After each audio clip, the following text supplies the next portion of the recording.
There is a lot of French imagery on this stamp, with the tricolour flag in the background and the very recognizable Eiffel Tower with a French high-speed train traveling through the foreground. But this isn't a French stamp. It was actually issued by Sao Tome E Principe back in 1989 to celebrate the bicentenary of the French Revolution.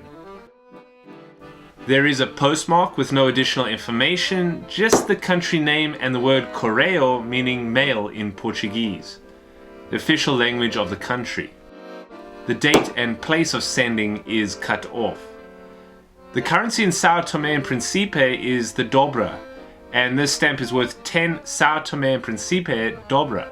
Now, I know you have the same question that I do, and that is, where is Sao Tome E Principe? It's located off the west coast of Africa in the Gulf of Guinea. It's a couple of islands near Equatorial Guinea and Gabon. Actually, I'm going to need to get a little bit closer. You can see here that is two islands, one being Sao Tome and the other being Principe to the north. Apparently it's just a 35-minute flight between the two islands, and the population is just under 200,000 people, making it the second smallest African country after the Seychelles. Now, the stamp comes as a set of 4, all with similar imagery, including this one with the French Concorde. And look at this one. The stamp itself is presented within a sheet of its own. Now, this is known as a miniature sheet or a souvenir sheet, and it's actually a very collectible item amongst philatelists or stamp collectors. You will often find souvenir sheets commemorating some events, such as a national anniversary, and the number of stamps ranges from 1 to about 25. Anything over that is considered just a regular sheet. Now, here's another example of a miniature sheet from Sao Tome and Principe that is commemorating the International Congress of Scouting taking place in Australia in 1987. And here is another interesting one from Romania, and you can see that it's also bearing French imagery because it is celebrating the same thing as the one I pulled from the box, the 200th anniversary of the French Revolution back in 1989. It's actually celebrating two things, one being the French Revolution and the other being the World Philately exhibition that was taking place in Paris in July of that year as well. So here we have the celebration of a revolution and stamp collecting on a single piece of artwork. And check this out. This looks like a Phrygian cap, which I wore on episode 1. If you haven't seen it, you need to check it out.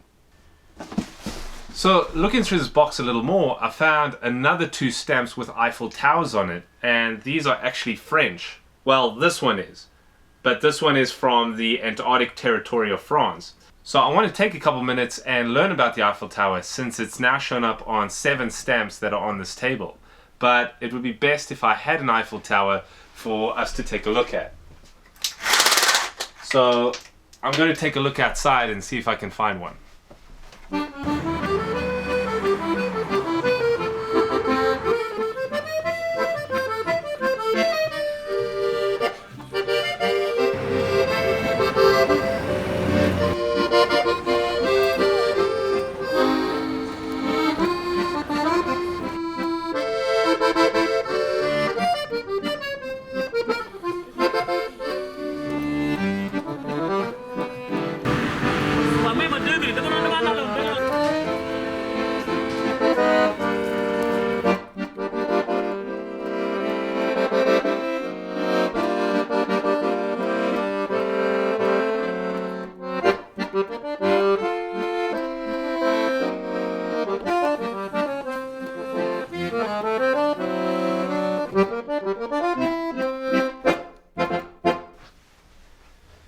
So, as you probably know, the Eiffel Tower is in Paris, France, and it is one of the most visited structures on the planet.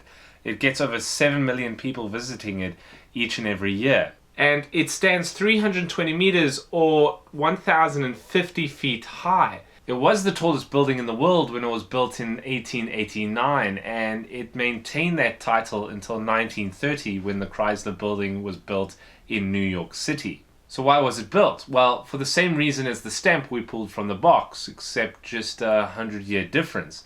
It was built in 1889 to commemorate the 100th anniversary of the French Revolution. It was actually the entranceway to the World's Fair and wasn't supposed to be permanent. In fact, it was supposed to be torn down, but because it could be used as a radio telegraph station, the city of Paris kept it. Can you believe that many of the Parisians did not like the tower after its construction in 1889? And they were very vocal about this. But it did grow on them, and now today, with over 7 million people visiting it, you can't think of a Paris without the Eiffel Tower. 18 episodes completed, and I have to admit to you, I have been learning a lot. Thanks for watching, everyone. I hope that you're learning as much as I am, and you're taking an interest into the world of stamps. See you next time.